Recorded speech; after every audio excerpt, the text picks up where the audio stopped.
Jacinta Lwanga. Now, she is a HR manager, and of course, before we even start the interview, yesterday was International HR Day. So, Jacinta, welcome to the show. Thank you. Thank you this morning. I'm feeling great. I'm feeling great. I always feel inspired when I have to talk matters HR and people management. Okay. Yes. So just give us a brief introduction about yourself and how you got into HR. Okay. As you said before, my name is Jacinta Lwanga. I've been a HR practitioner for over 23 years. 23 years? Yes, starting off as a HR officer, HR administration and training manager, group human resources manager, and lastly, head of human resources at Consolidated Bank. Okay. Where I left in 2024 to just pursue other interests in consultancy, because I felt that there's much more I can give to HR. Yes. Yeah, so I'm a HR and leadership consultant as we speak. Okay. Yes. So as a young girl, was HR something that you saw yourself being in for over 20 years? Not really. I just was more into communications, surprisingly. Oh. Yes. And so because of that, I even studied literature, English language up to university. And I thought I'd go into the communications world. Okay. But as life has it, sometimes you are taken in a direction you didn't expect. So I Yes. found myself in the computer world. And later on, I landed into communications in a way where I worked with Lutheran World Relief for 8 years as a communications officer. I enjoyed the job, but at one point I felt another calling. And I remember people kept telling me, you're a people person, you're a people person, you're a people person. So I felt that I need to have a change of career. And I went and studied HR at the Institute of Human Resources Management. Those days it was called Institute of Personnel Management, and moved into HR, where I started working with CMC Holdings Group. Yeah, I worked there for 10 years, and I loved HR, yes. So that's when I discovered this is what I like doing, because I love dealing with people, yes. Dealing with people is a lot. It's a lot, because people have very different personalities. Yes. Yes, how do you navigate that? Dealing with people, I always tell people, and I would always tell the staff that I work with in the HR departments, HR is a calling. HR is a calling because you have to be very emotionally intelligent. You have to be also very humane, but again, you also have to be firm. You have to love it, because if you don't love people and don't love dealing with people, you cannot do HR. It will be a very stressful job, and you'll actually not like your job. Yeah, so you need to, what I'd say is that HR develops you. In fact, HR matures you as a person, because you are put into those challenges where you have to deal with people of all kinds, all kinds of backgrounds, all kinds of characters, all kinds of upbringings, and all kinds of skills and everything. Yeah. So you have to navigate and manage. You have to do a lot of training, learning, and that goes a lot during the job. Yes. And the experience, you see what other people did. And also training is important in HR, not just the initial training. You keep updating yourself with skills. Yeah, and know what is happening, the current trends. And you also have to be in touch with the HR institutions, like the Institute of Human Resource Management, where you do a lot of sharing. Okay. Yes, but I'd say HR is one of those jobs you learn more through experience. After your first diploma or degree, you learn more through experience. Okay. Yeah, the more you work, the more you know. The more it. experience you the get. More, yeah, but you have to love it. Yeah. Yes, that's one thing I'll say for sure. Okay. Yeah. So in your opinion, and in your many years of being a HR manager, yes, what makes a good HR manager? A good HR manager has to be fair. Fairness is very important when you're dealing with people, wherever you are. Because if you're not fair, people start feeling discriminated upon, and that affects the way they operate and their morale. So you have to be very fair in all and apply things consistently. Yes. You have to be firm. Yeah. because of course, as a HR, you're like the code of conduct. Yeah, you're the role model in the organization. Yeah, and you have to make sure that people live according to the policies and procedures, so that they don't go out of control or out of way. So you have to be firm, and you have to make sure they also deliver. Yeah, because they are there to work. To work. You also have to be humane. Yeah, there's the human aspect. You know, sometimes you can be a leader without the human touch, and you become unapproachable. People cannot even come to you when they have their personal problems and or other problems. They may even be having problems within the organization with their supervisors, but if you are not approachable, they will not come to you. Yes, and you will not know that things are going wrong down there. You also have to be in touch with the people. Yeah, you have to be on, listen to the ground, as they say nowadays. You have to know what is going on, what does this call for, move out of your desk sometimes, walk around, interact, have sessions with them, have formal sessions and informal sessions where you get to know them, be part of them, interact in their activities, but always with a boundary. Yeah, because there comes that time in HR where I would have to, for example, discipline you. Yes. And you're my very close friend. That's why you have to be very careful with the boundaries, because you still need to practice fairness. Let's say my good friend in the organization does something very wrong. I have to practice fairness. Yes. Yeah. Okay, so like you said, one of the challenge of being a HR manager is dealing with different personalities, dealing with people's different problems. But I would also like to know, what are some of the good moments you've had as a HR manager? What kept you going over the years? What kept me going over the years? There are two things. You know, as a HR, you're an advocate of the people, and you're also an advocate of the organization. Yeah. Yes. So you have to balance the needs. Yeah. What do the people need? What does the organization need? What are the objectives of the organizations? So what kept me going or fulfilled me is when I'd see staff growing, staff engaged in their work, and staff happy as they do their work. You watch a staff come in and grow and grow and grow, and that makes you happy. But at the same time, is the growth in tandem with the organizational growth. Yeah, so you also have to look at that side. Yeah. And when I'd see that happening, that would give me a lot of pleasure. I'd also like when I'd see the staff satisfaction surveys and engagement surveys, and I'd feel like, oh, they're happy with HR. That would make me happy, because I'd feel like, okay, we are doing a good job. Okay. But you always have to be manage the two forces. And I'd also love just enjoying the successful moments, in organizations. Yeah, whether it's individual success of a staff or organizational success where they've stood out or just made a big move or a big turnaround or things like that. Yeah. Yes. All right. So there's a lot of joy. HR is interesting. It's a mixed grill. There's a lot of joy, but there's also a lot of stress. But it depends on how you look at the stress. Yeah, you need to do a lot. You know, HR, you need to also have a lot of emotional intelligence when you're dealing with people, because you'll deal with all sorts of things. Yes. Sometimes you'll find yourself having to cancel people.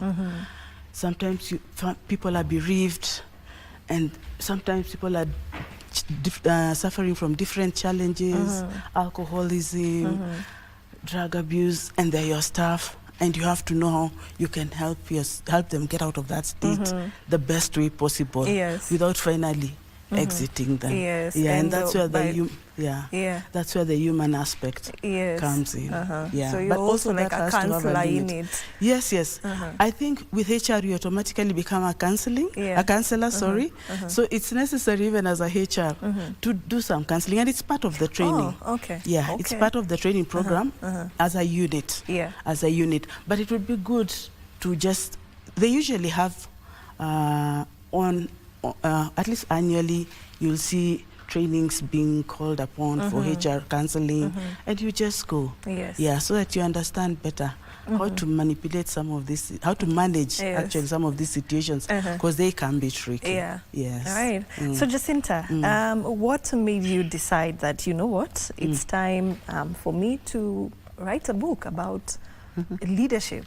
And before we even get to the leadership part, the book part, why decide to write about leadership and not HR? Okay.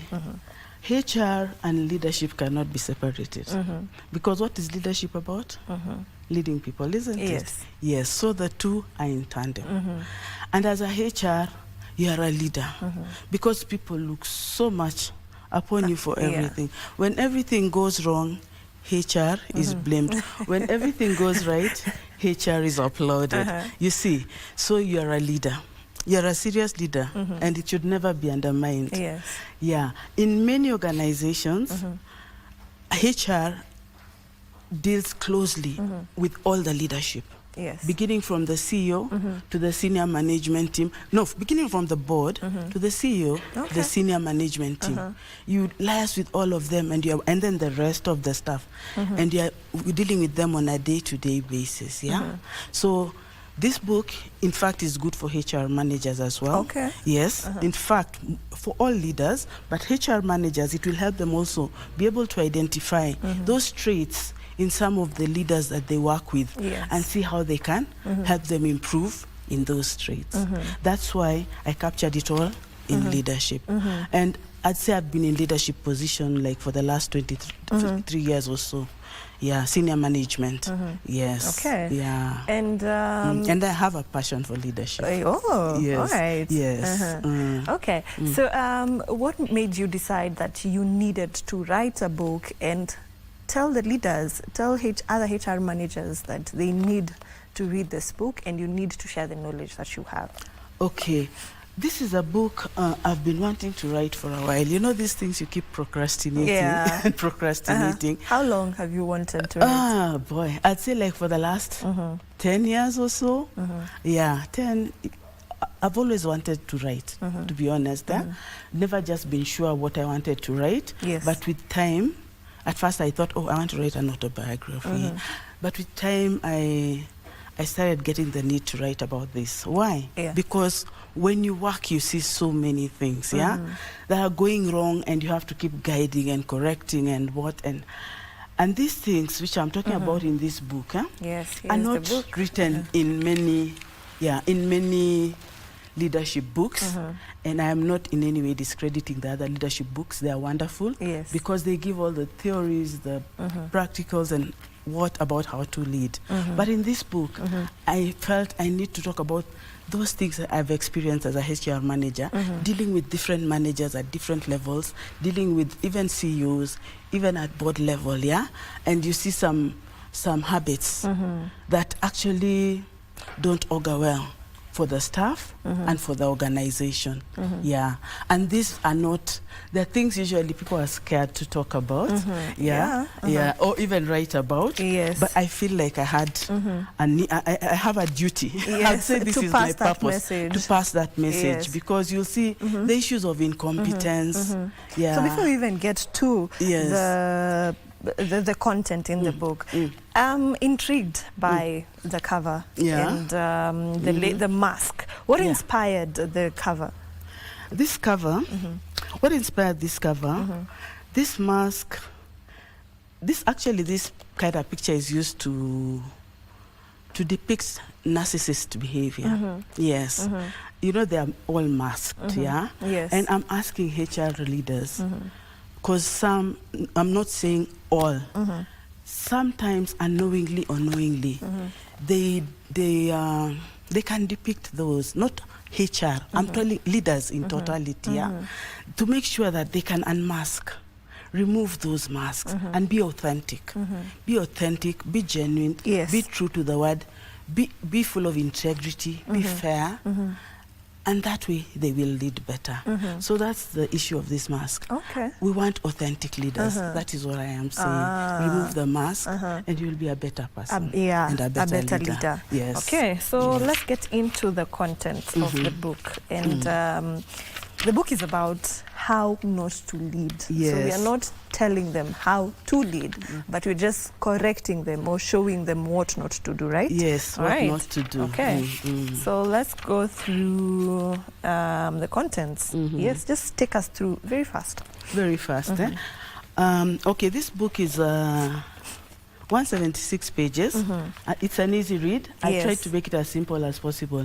Reason being, I know people, Kenyan, we are not so used to reading too much nowadays. And when you see a fat book, I too, I get discouraged. Me too. When I see many pages, I'm going to set aside that book and or just start and never finish. Yes, and with the concentration span that we have these days, it's very challenging to read the physical books. And with the technology that you can even just listen to books to an audiobook. You don't need to.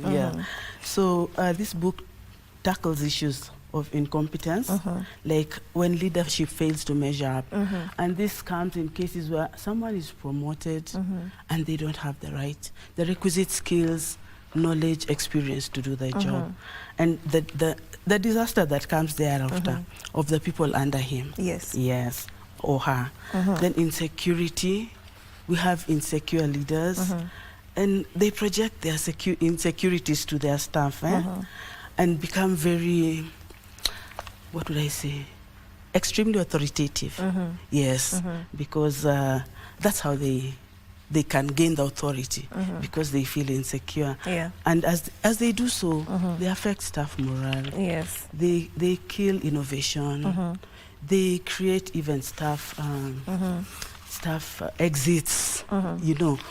And staff don't give their best. Because sometimes they even put down, you know, you want to give your idea, but your supervisor is insecure and he thinks your ideas are better.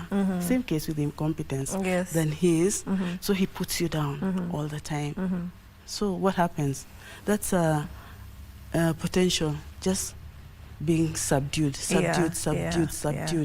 in the office. You never get the best out of that person. Dishonesty, dishonesty is just a survival tactic, and sometimes it's used to just manipulate people so that you stay on the top. And why would you do that? Because you have some insecurities within you. Then there's, you know, as leaders, we're supposed to be role models. What you do, just like parents, your children watch. They watch more than what you say. They watch what you do more than what you say. That's true. Isn't it? So, if you are a good role model, your staff will pick the good habits. If you're a bad role model, and in that case we call it rogue modeling, I've called it rogue modeling, they will also pick that. It's funny. Isn't that why they say that a good leader, the difference between a leader and a boss is a leader also, they do what they're asking you to do. If I'm telling you to be on time, I'm gonna be the first person to be on time. Giving my example. That's an example. I can't be telling you, be at work at 8 and I'm reaching there at 10 every day. You see? I need to role model. I can't tell you, deliver, bring us business, and I'm bringing nothing. You know, as a leader, you have to lead from the front. I can't tell you, be courteous, and I'm being uncourteous. It's more even, in fact, this book deals a lot about the character of a leader. Yes. All right. So before we get back to the table of contents, what are some of the red flags that you have seen when it comes to leaders? The main red flags which I've seen, Oh, they're addressed here. They're addressed here. You see fighting the competent, and that comes from incompetence.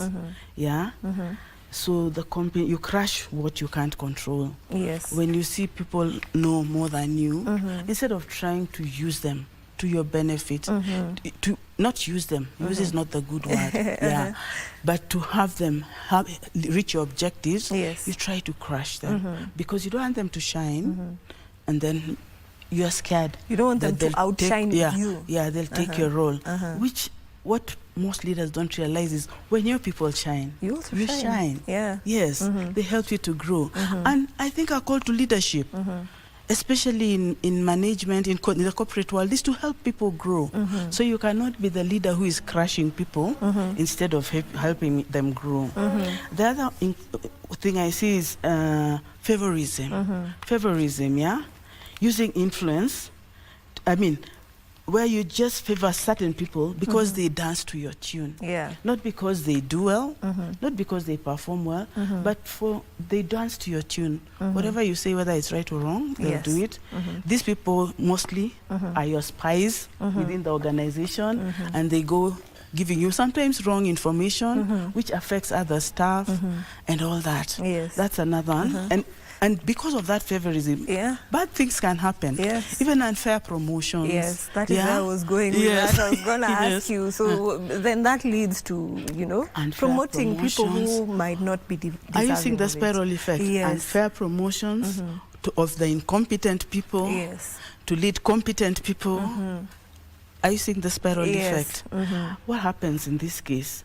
Organizations start losing their good talent. Their good talent take off. Yeah. And they're left now with the favored and the whatever who and are not as good. And whoever is trying to act as a favorite, they're also doing that for their own benefit. Of course. Favorites are also another character that need to be discussed because they actually are self-centered. It's all for selfish interest. Yes. They're doing that. It's a survival tactic. Yeah. It's part of, and it's not a good survival tactic. I wouldn't call it a positive survival tactic. Survive on your work, on doing the right thing, delivering well, knowing your work well, being open, honest, and competent. And that is it. Yes. You don't need to pray favorites to anybody. You are not employed to be favorite. You're employed to deliver. Just distinguish between the two. All right. So, Jacinta, I want us to take a short commercial break, but we'll be back with more and just get to see what else we have on how not to lead. So, don't you go anywhere. We'll be back.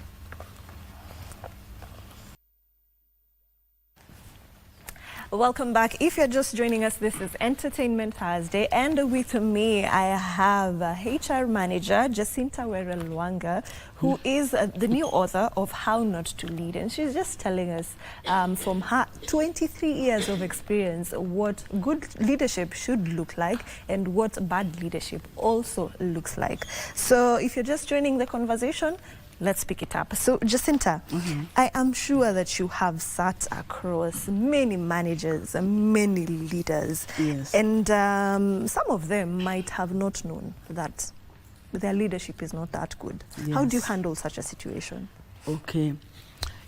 In such a case, it's when you actually decide there are many things you can do. Okay, a few things. You can look at maybe this person has not been trained on some of these things. And leadership training is always a very good way to go. And you focus on the areas of weakness, like we have something called a training needs analysis as HR for each staff, and you focus on those needs. There are some which they may not learn in that skill, in that training, because some are just inherent in them. And that's when you can have personal conversations with them and let them know that, hey, the way you're handling these guys is not working, Why don't you try this different approach? Yes, those are the two ways. And you monitor and see, if there's any improvement. And that is what I was saying, it's part of growing leaders. Some leaders are not bad because they want to be bad. Some even do it unknowingly. Some do it unknowingly. They're not even aware that what I'm doing is not right. So that's why you have to bring it to their attention. And some have copy-pasted. You see, you're at a disadvantage when you're under a bad leader. Because you know that is what leadership is. It looks like, that is what it looks like. So you carry, when you become a leader, you start behaving the same way. They get the wrong template. That's what I'd say. And that's why leaders need to be very careful how they lead, because they are templates. They're templates that people copy. And move around with. So the same way we have, you see, leadership, the way you're talking about it is just giving me it's like a relationship, you know? Yes, it is. Sometimes you have, this relationship is bad, but it's not toxic. I'm sure leadership is the same way. How do you differentiate, or where do you draw the line between a bad leader and an extremely toxic leader? An extremely toxic, a bad leader is not continuously bad, you know. It's not continuously bad, and they may not possess all those 18 traits I've talked about. Maybe they have 5 of them, which you can work on and discuss with them, take them for training, emotional intelligence training, people management things, you know, human training, how do you deal with humans, counseling and such things. In fact, I feel all leaders need to study some sort of HR. Because that helps them to lead with that. Then there's the toxic leader who I think is deliberate. And they have all those, plus even maybe some more. I think I'm just going to mention some of this. You know, they're jealous, you know, fighting they're manipulative. You know, there are threats, severe gossips. Those are some of the chapters. Character assassination. Severe gossip. Yes, lack of compassion, favoritism, micromanagement, hypocrisy, resistant to change, pretense, poor communication. Yes, there are a lot. So you're saying a toxic leader might have all the characteristics, and they're doing them. And they're doing them with intention. They usually, it's not that they don't know. They know they're doing it. So as an employee, that's their way of thinking. They preserve their space or their authority. But again, all that draws from some of those things of incompetence, insecurity. So some things are even from childhood. You know, there are these things we carry from childhood. You can carry insecurity from childhood and you come and manifest it in your adult life. You can feel incompetent from childhood. Maybe in school or at home you are made to feel incompetent. And some people don't grow out of these things. They carry them and manifest them up to the office level. So sometimes you're seeing this person is in a high position, but the way they are behaving, you're like, what is wrong here? So I don't know whether to say that is also some it's character issues, some it's deliberate, because that's how they preserve themselves in their positions. But a toxic leader usually doesn't even want to change. They don't want to change. They don't want to listen to others. They don't want to listen to advice. They don't want to do anything to try and correct their themselves. You try and advise them and you're in trouble, and you become the enemy. That's a toxic leader. But a leader who is just bad without really knowing will listen and will respond to the different initiatives that will be brought about to help them improve. And they even try themselves to do self-improvement. And that is why I wrote this book. So that, because you'll see after every chapter, I have given ways. There are reflection questions, there are practical actions, that you can do, to just self-improve yourself. If you are carrying any one of those traits, for every trait, there is that. And so a good leader, not a bad leader, not so bad. Sometimes the word bad sounds so bad. It sounds so bad. I'd say a leader who is not measuring up. That's what I'd like to call it. May find this book very useful, because it will help them realize, even if it's insecurity disturbing them, they'll go down and wonder what is causing that security and how can they correct that insecurity. All right, so let's jump straight to chapter 19. Yes, the traits of excellent leadership. So as much as we are telling, as much as we are seeing how not to lead, let's see what good leadership and what are the character traits of a good leader. The character traits of a good leader, I've even highlighted them in this book. Good leaders, as I said in the beginning, they lead with clarity. First of all, they're very clear to their staff on what is required and what is not required. You know, clarity is everything. Even you as an employee, you need to be clear what is expected from me. So they communicate well to ensure that there's clarity at every level of the people they supervise. And what does clarity mean? Honesty as well. Don't give wrong stories, wrong impressions, wrong reports. Just be very clear. That is one of the things. Good leadership also entails integrity. Integrity is something the world is suffering from. Lack of it, you know. So, lack of it. And you know, there are these truths of the old that we can never run away from. Yeah. What is good, and what is bad is bad. Yeah. There's no in between. There's no in between. So as a leader, you have to decide, will I be on the good side or will I be on the bad side? It can be costly to be on the good side, but what do you want? What legacy do you want to leave? Yes. That you are on the bad side? I doubt, yeah? Because I believe we are all in this world with a purpose to do good. Yeah. Yes. So integrity is key.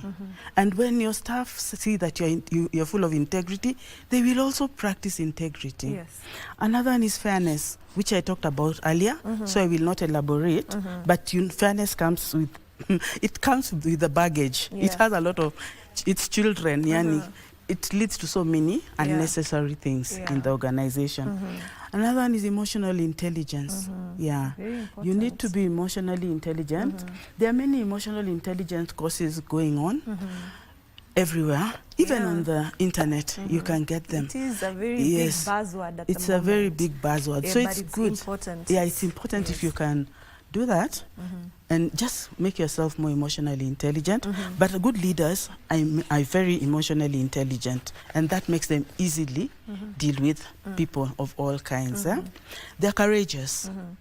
Courage is something, I don't know whether to say it's inborn or you learn or what, but courage is necessary in leadership.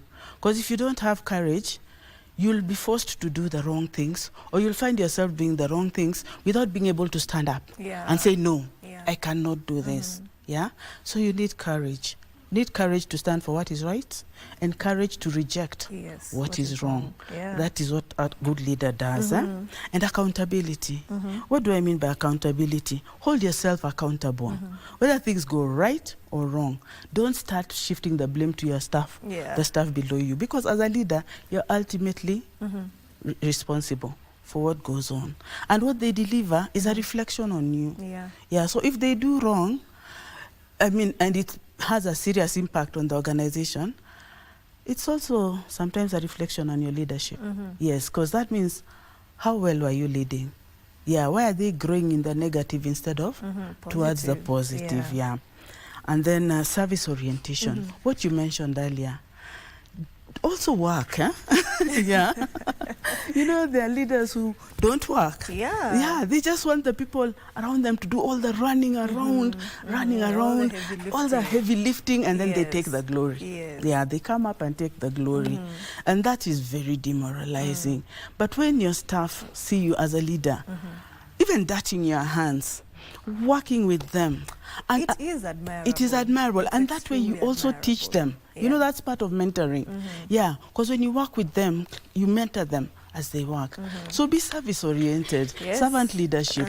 Yeah, don't let it not be just about yourself. A good leader is extremely unforgettable. Yeah, a good leader is unforgettable. By the way, they are never forgotten. They are never forgotten. They are never forgotten. You will always mention them. You know what, by the way, when I used to have, so-and-so was the leader here, things were easy. You know, they are unforgettable. Like, you'll hear staff saying, hey, that boss was so good. Yes, and they'll say it until their grave.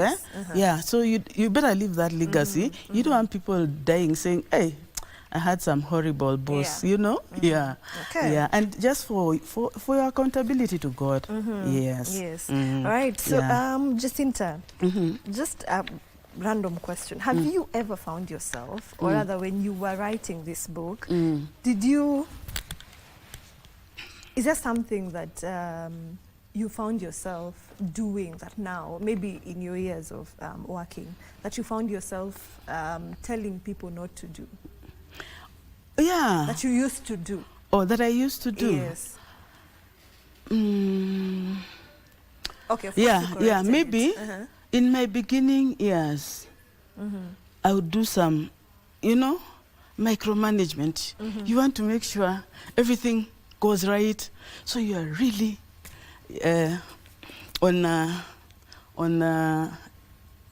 you're on the case of every job that is going on.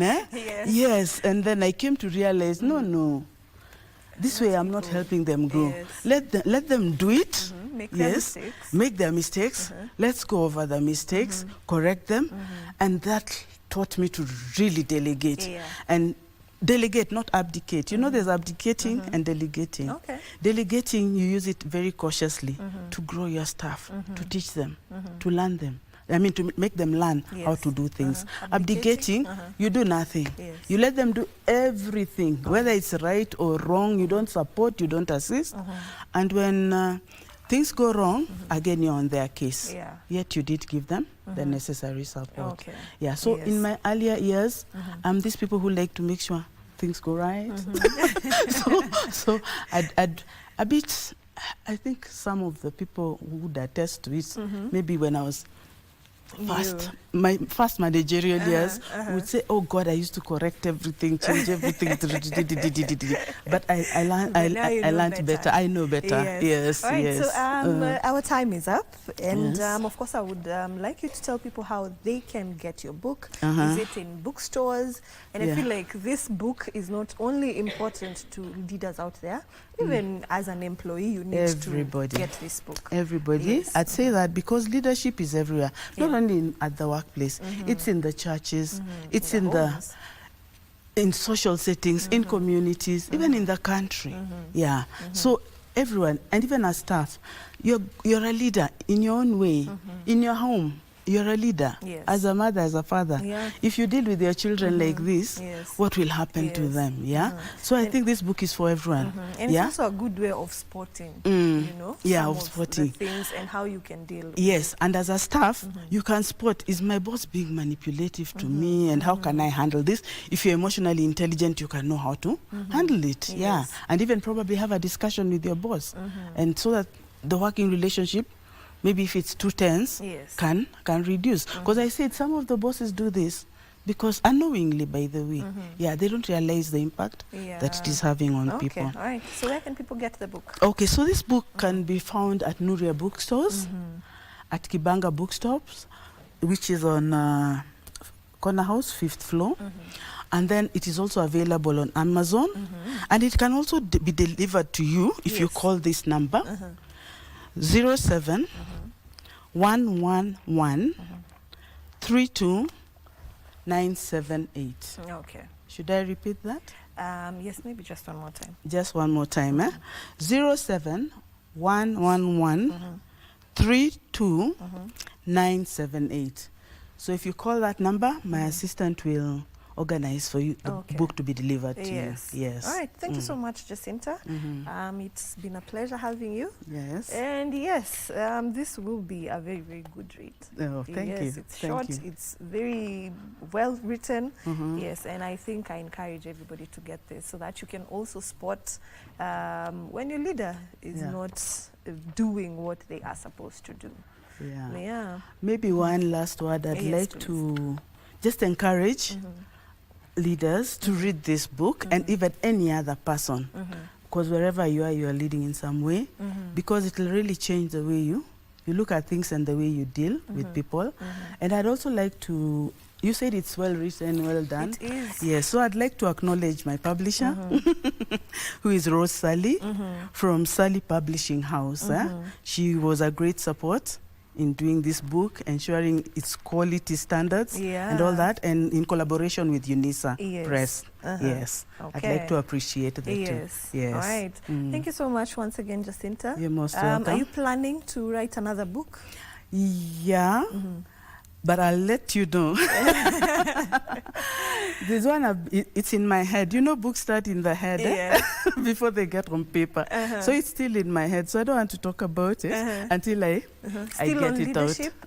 Or this time I want to focus a lot on HR. Oh, okay. On HR, on HR. Yes. This one I want to look at HR, HR in depth, because as HR people, we face so many things as well. Yeah. I can imagine. Yes. So I want to. I can imagine. That's a whole different It's a whole different conversation. Yes. Please come back once you write that book. I will. Whether it's in 1 year, 2 years, come back and let us know about it. I surely will. Thank you so much. And we hope to see you again. Thank you. I hope you have learned a few things right here with Jacinta, and you can grab yourself a copy of How Not to Lead. I promise you, you will get some very, very important nuggets. So we still have more of Entertainment Thursday coming up. Don't you go anywhere.